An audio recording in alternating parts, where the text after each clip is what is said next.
Guys welcome back to another video. तो आज की इस वीडियो में जो है हम और एक क्वेश्चन करेंगे। तो आज का जो हमारा क्वेश्चन है वो है क्वेश्चन नंबर 4। तो चलिए पहले से पढ़ते हैं। तो यहाँ पर है हमारा question number 4। Briefly trace the process of German unification. तो इस क्वेश्चन में जो है हमें जर्मन यूनिफिकेशन की जो प्रोसेस है वो कैसी हुई है उस सब को जो है यहाँ पे एक्सप्लेन करना है। तो अगर हम अपनी बुक के पेज नंबर 19 पर आएंगे तो हमें यहाँ पर जो पहला पैराग्राफ दिखेगा और नीचे में भी यहाँ तक। तो इसमें जो है इस क्वेश्चन का आंसर जो है बताया गया है। तो यहाँ पर हमें इसका आंसर मिल सकता है। तो अगर आप चाहो तो आप यहाँ से भी पढ़ सकते हो। तो यहीं से इसका आंसर निकल आएगा। तो अब मैं आप लोगों को गाइड दिखाना चाहूँगा।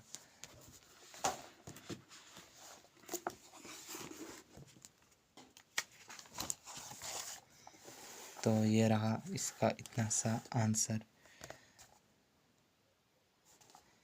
यहाँ से लेकर यहाँ तक। तो आप चाहो इससे एक बार पढ़ सकते हो, इसका स्क्रीनशॉट आप ले सकते हो। तो इसके बाद मैं आप लोगों को अपनी नोटबुक से दिखाऊंगा।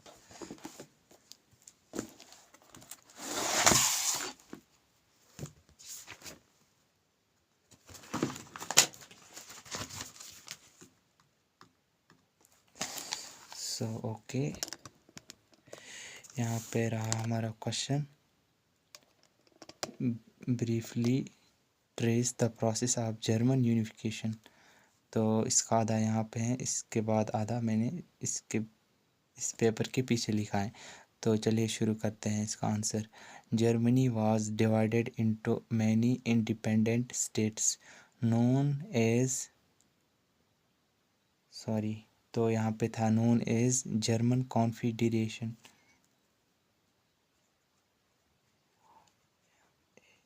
तो यहाँ पे थोड़ी सी मिस्टेक हुई थी, नोन एज जर्मन कॉन्फेडरेशन। तो इसके बाद है the states shared common language and culture but wire politically fragmented.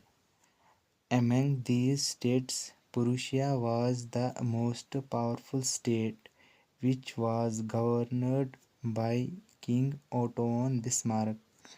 The spread of nationalism inspired middle-class Germans to unite different regions of Germany into a nation governed by elected parliament. However, this movement was repressed by forces of monarchs and military.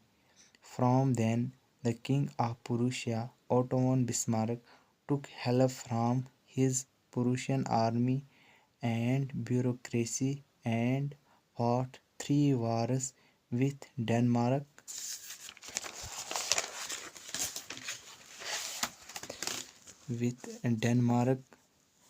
Austria, and France over 7 years, which ended in Prussia and completed unification.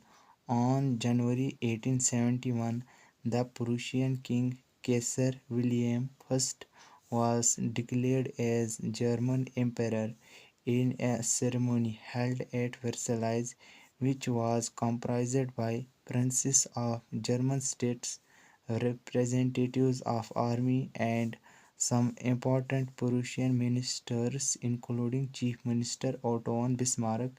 He was also considered as the architect of German unification. तो ये था हमारे question number 4 का answer. तो जैसे कि आप समझ सकते हो कि जर्मनी जो है पहले इंडिपेंडेंट स्टेट्स में डिवाइड था, लेकिन इनकी जो लैंग्वेज और कल्चर है इनका जो है सिमिलर लैंग्वेज भी थी, कल्चर भी, और पॉलिटिकली ये फ्रेगमेंटेड थे, मतलब डिवाइडेड थे, मतलब हर एक का अलग अलग नेशन को डिवाइड किया गया था। तो इन नेशंस में जो है प्रूशिया सबसे पावरफुल स्टेट था। तो इसका जो किंग था वो था ओटो वन बिस्मार्क। तो जब स्प्रेड ऑफ नेशनलिज्म हुआ, 18 जब रोमांटिसिज्म स्टार्ट हुआ नेशनलिज्म, तो जो मिडिल क्लास जर्मन है तो उन्होंने जो है कैंपेन चलाई कि जो जर्मन के रीजन्स हैं उनको यूनाइट करने के लिए और उनको नेशन बनाने के लिए। तो वो जो इलेक्टेड पार्लियामेंट के थे तो वो जो ये चाहते थे कि ये जो मोनार्क सिस्टम है इसको हम क्लोज़ करें और नेशन स्टेट बनाएं। तो ये जो मूवमेंट चलाई गई थी मिडिल क्लास लोगों के द्वारा जर्मन के, तो ये रिप्रेस की गई जो फोर्सेस थे और मोनार्क्स तो और मिलिट्री ने। तो इसको इस कैंपेन को रिप्रेस किया गया। तो उसके बाद जो है जो किंग होता है प्रूशिया का, तो वो ओटो वन बिस्मार्क, तो वो हेल्प लेता है अपनी प्रूशियन आर्मी और ब्यूरोक्रेसी का, और वो वार्स करता है 3 वार्स डेनमार्क, ऑस्ट्रिया और फ्रांस के साथ 7 सालों में, तो जो कि फाइनली ख़त्म होता है प्रूशिया में। और जनवरी 1871 को प्रूशियन किंग कैसर विलियम को जो है जर्मन का किंग डिक्लेयर किया गया। तो वो जो सेरेमनी थी वो वर्साइल्स में हेल्ड की गई थी जहाँ पर इसे किंग डिक्लेयर किया गया। तो वहाँ पे बहुत सारे जो हैं बाकी जर्मन स्टेट्स के प्रिंसेस मौजूद थे और आर्मी के जो रिप्रेजेंटेटिव्स होते हैं वो प्रूशिया के इम्पोर्टेंट मिनिस्टर्स और जो चीफ मिनिस्टर था ओटो वन बिस्मार्क वो भी वहाँ पे मौजूद था। और जो ओटो वन बिस्मार्क है इससे जो है कंसिडर किया गया था कि आर्किटेक्ट ऑफ जर्मन यूनिफिकेशन, मतलब जर्मन यूनिफिकेशन का जो मेन रोल है वो ओटो वन बिस्मार्क ने किया था। तो इसलिए इसे जो है कंसिडर किया जाता है आर्किटेक्ट ऑफ जर्मन यूनिफिकेशन। तो ये था हमारा क्वेश्चन नंबर 4 का इतना सा आंसर।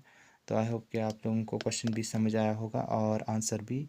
तो अब हम नेक्स्ट वीडियो में नेक्स्ट क्वेश्चन के साथ मिलते हैं, तब तक के लिए बाय।